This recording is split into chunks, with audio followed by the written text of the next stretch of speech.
The wormhole spat Seble and Steve's ship into silence.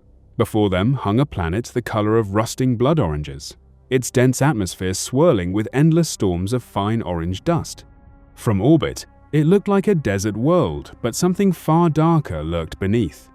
Steve leaned forward, eyes narrowed. "Looks like a desert world." "Not just a desert," Seble corrected, her gaze locked on the scanner readouts. "Look closer." The ship's sensors painted a grim picture.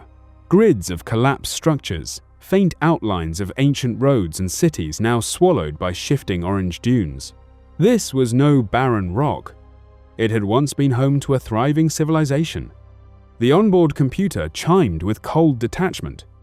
"Warning, surface hostile, signs of single-cell organism dominance.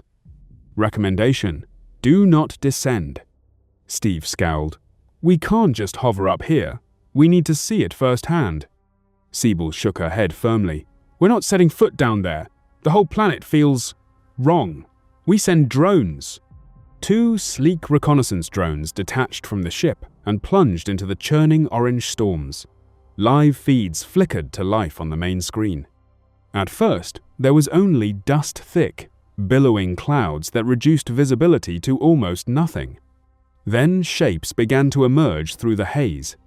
Collapsed buildings half buried in drifts, a broken tower leaning like a snapped bone, and strewn across the cracked streets, bodies. Seble's breath caught. "Oh my God!" Thousands upon thousands of twisted corpses, reptilian humanoid in form, lay where they had fallen, mid-flight, mid-fight, mid-desperate flee. Their flesh was mottled with a fine orange fuzz that still pulsed faintly, like living embers. The same insidious growth covered the carcasses of every beast on the planet. Skeletons half-clad in rotting muscle, all overtaken by the creeping dust.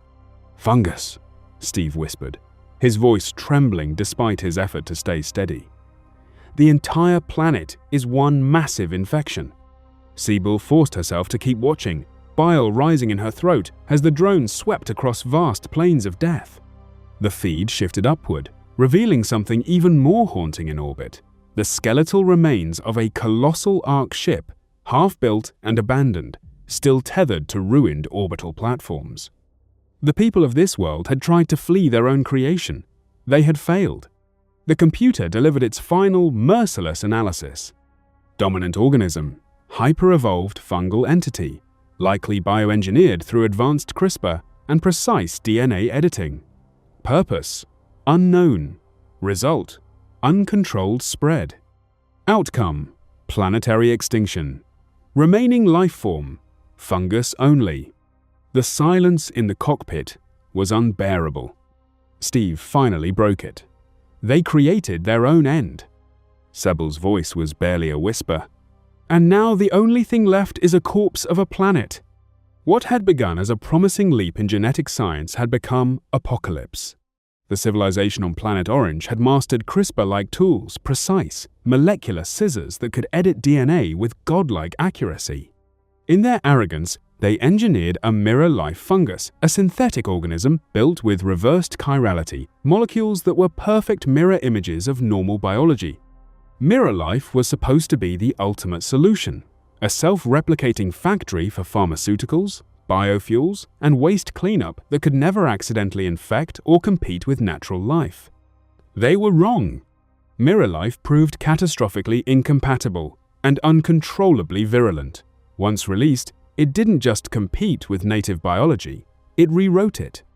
Normal proteins couldn't interface with the mirrored structures.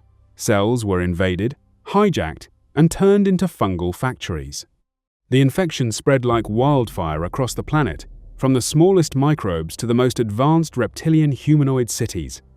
Entire ecosystems collapsed overnight. The desperate survivors poured everything into building arcs, but the fungus was already aboard, hidden in their blood and breath. In the end, nothing remained but orange dust and silence. Seble and Steve didn't stay long. They self-destructed the drones on re-entry to prevent even the slightest risk of contamination. Back at the space station, General Rice's face turned crimson as he reviewed the drone footage. You found a resource-rich planet covered in a self-replicating organism, and you didn't bring me a single sample?" His voice thundered through the briefing room. Seble stood straighter, her voice like tempered steel. "That organism wiped out an entire civilization, General. You want me to hand it to you in a vial so you can do the same to Earth?" "That's not your call." Ray slammed his fist on the table. Seble's eyes narrowed, her voice dropping to a lethal whisper. "Mention that planet again, even once, and I'll tell the public everything about the wormholes, the secret missions, the deaths, everything." The room fell into dead silence. Even Steve froze, staring at her in shock. Reese's jaw worked furiously, his anger barely contained. But finally, he growled, "Fine. Planet Orange is off the record. Forgotten." Steve exhaled slowly. "Then let's forget it." Seble shook her head, eyes distant. "No, we can't forget. That planet is a warning. And God help us if we don't listen." Mirror life had shown humanity its greatest hubris, the belief that we could play God with creation without consequence.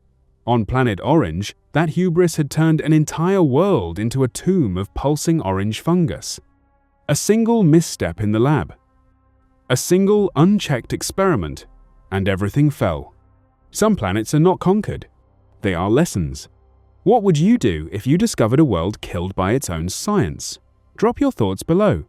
If you want to know what happens next in Seble and Steve's journey across the stars, subscribe and hit the bell. The universe is full of warnings, and some of them are still ticking. This has been Strangest Planets. See you on the next world.